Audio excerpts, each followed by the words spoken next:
Thank you, Honourable Speaker, sir. Honourable Speaker, I also wish to thank Honourable Ratiskeli for raising this important question regarding the agriculture programs implemented in 2023 that have helped increase crop yields and productivity for our smallholder farmers.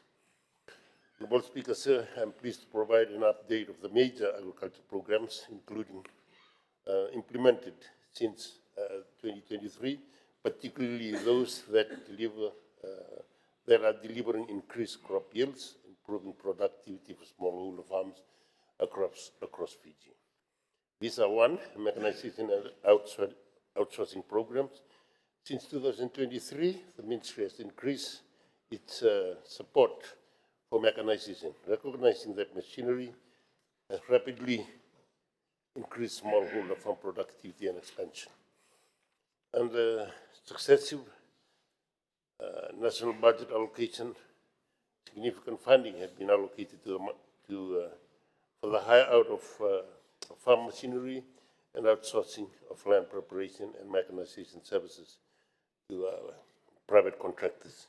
Specifically in 2023-24 operational plan, the Ministry earmarked funding for farm mechanization that supports the provision of tractors, excavators, and diggers at subsidized rate or through hire services.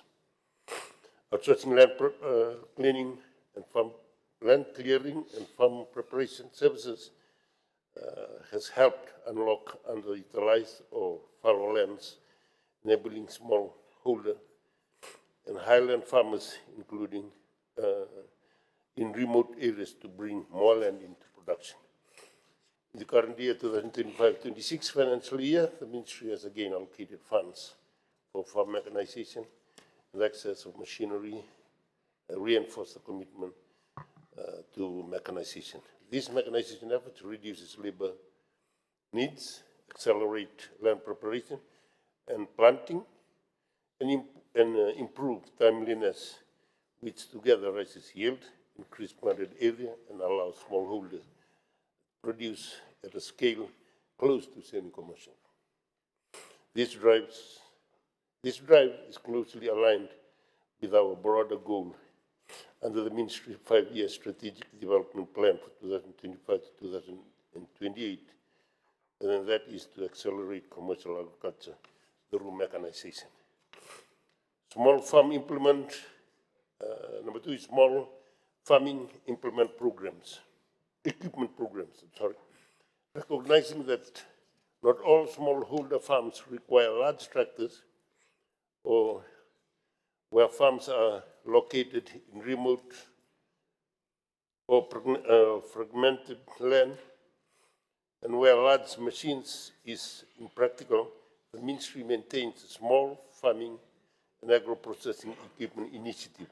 Under this program, smaller but appropriate tools and machines such as rotavators, power tillers, sprayers, and small-scale agro-processing equipments are made available to farmers.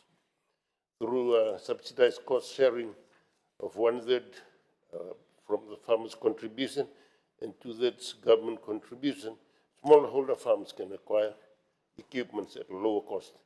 This assists in reducing the labor cost, especially in root crops and vegetable production, and speeding up land preparation, enabling diversified crop production and value adding through small-scale processing.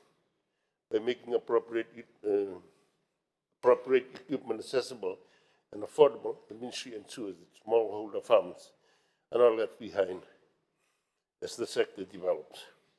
Third, agro-input subsidy. The major milestone since 2023 has been the introduction of fertilizer and weedicide subsidy for non-sugar crops, including rice, dalo, ginger, cassava, and vegetable.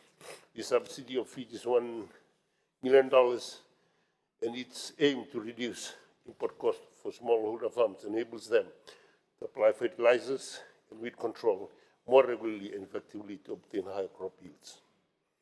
In turn, this contributes to the land's food security, greater farm income, and stronger resilience in the face of this variable weather, soil fertility constraint.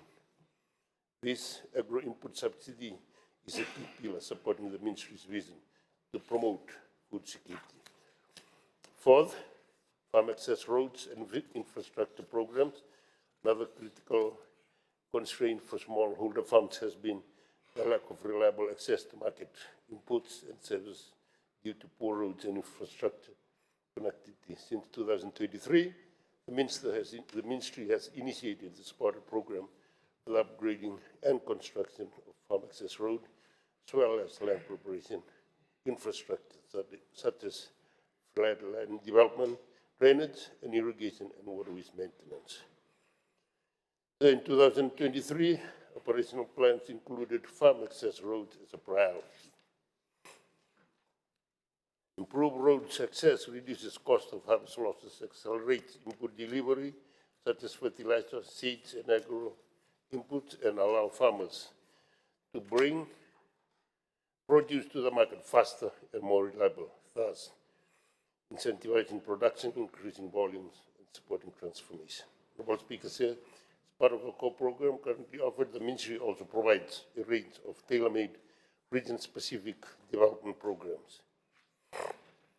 One, the Highland and Flatland Development Program, which focuses on improving land preparation, soil conservation, and crop diversification in highlands and lowlands of our farming communities. Second, the Singatoka Valley Development Program, which supports farmers in the Salad Bowl of Fiji by strengthening vegetable production, irrigation support, and sustainable land management. Third, the Rotuma Island Program is tailored to the island's unique geography and the farming systems, assisting farmers with input crops suited for Rotuma's condition and market access. In addition to this, the ministry also implements other local specific programs aimed at strengthening food security. Collectively, these programs are designed to help smallholder farms in the rural areas and the maritime islands, increasing their productivity. Honorable Speakers, I wish to highlight that the ministry